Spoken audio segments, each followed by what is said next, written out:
I entered the service after I graduated high school because the dropouts already had the jobs. And I came out of the service and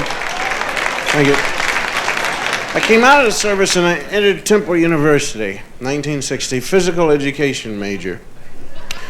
I hear you laughing. You know, a lot of people laugh at physical education. Ah, phys ed, you're dumb. You know. Well, anyway, I was pretty smart, and I got this girlfriend. I met this girl, very brilliant girl. Had an IQ of about 300. 300,000 IQ. God, and a philosophy major, man. Oh, she was fantastic. Used to walk around the house saying, "Why is there air?" And I used to look at it. Any phys ed major knows why there's air. You know? There's air to blow up volleyballs, blow up basketballs. You know? You guys called me dumb for crying out loud.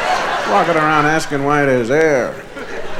But anyway, that's the thing to do when you're a freshman. Get yourself a brilliant girl to take care of you. She used to dress up like me and take my exams and everything. It's really beautiful.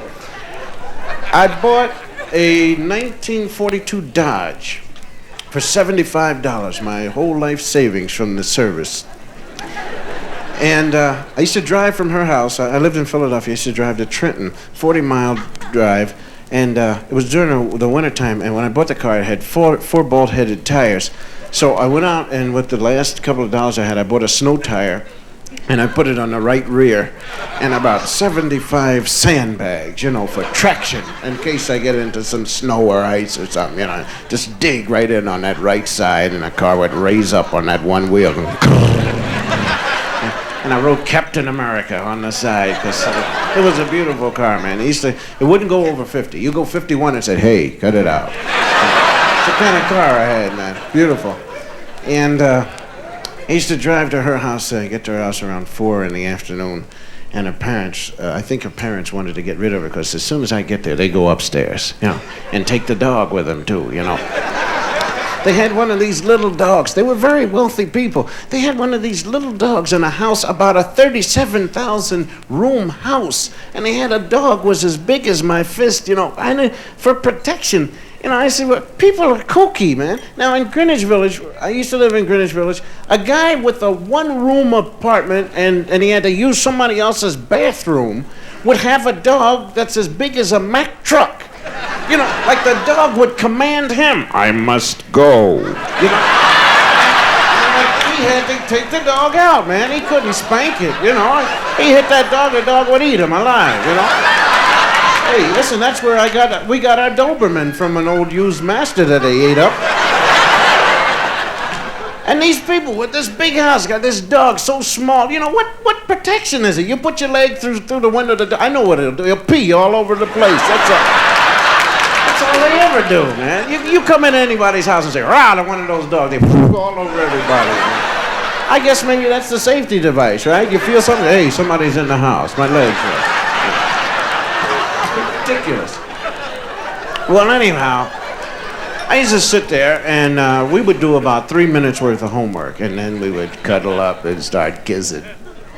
Oh, we would kiss for 12 hours, man. Just kiss everywhere. Kiss on the sofa, move to the TV set, kiss up on the whatnot shelf, you know, underneath the refrigerator, all over the place. We're just kissing. You kiss so long until the inside of the mouth gets raw, you know, and the lips swell up, and you say, "Listen, I think we better cut it out, all right? Tell you what, first one heals call, all right? We'll do that. So I get in the old Captain America car, you know, and I'm driving. And the whole time we were kissing, it snowed and the hail fell and everything, and the roads were frozen. So I'm driving, and very sleepy, and I get so sleepy that I go into a world of fantasy, you know. I'm really tired. I would like to sleep now. And another hour and a half drive, and it's ridiculous. And, well, listen, you take a little nap if you want. Are you kidding? All right. Well, look, the road's going straight, and right now I got the car pointed straight. I don't see why I can't take a little nap right now. I better not do it. A leaf blew in front of the car. Oh, I've hit a cow. Oh, I'm driving. And I'll never forget it. I took it up to 50. I was living dangerously, you know. And I went into a bad right skid. Whack! And as soon as I went into the skid, I tried to remember the safe driving manual, you know, to save your life. If you go into a skid, the safe driving manual says, if you go into a skid, turn in the direction of the skid. Which doesn't make sense at all to me, because that's like if a guy throws a left hook at you, you lean into it, you know. So forget it. I'm turning left and hitting the brake. Whack! Wound up going down the road 50 miles an hour sideways, which is a beautiful sight, by the way. You look out your front window and you see things going by like this, you know. And if you want, you just turn right around. You don't have to steer. Just look out the side door. You know? And if you have an accident, you can get out in a hurry, man. It can't hurt you. I love it. Like they ever build cars like that. And I hit a tree. As soon as I hit the tree, I remembered I'm in trouble because in my glove compartment, I've got 10 old moving violation tickets, which are like savings bonds. The longer you keep them, the greater they mature, you know. And I figure I owe the city about $2 million. I know they're going to throw me in jail for life. So I push the car away from the tree, and I try and move it, and it won't move it at all because the A-frame is falling out, see. Well, I didn't know what an A-frame was until I took it to a mechanic, and you know, whoa, your A-frame's falling out. Cost you $1 million. And that's the labor, you know, that kind of. So I'm trying to move, and it won't, and I'm scared because the cops are gonna catch me. I gotta get out of here somehow, you know. Up comes this safety for all truck driver, gets out of the car. I didn't even ask him to help me. Starts to put 20 flares around the car. What the hell do you think this is, my birthday or something? Have you ever tried to blow out a flare?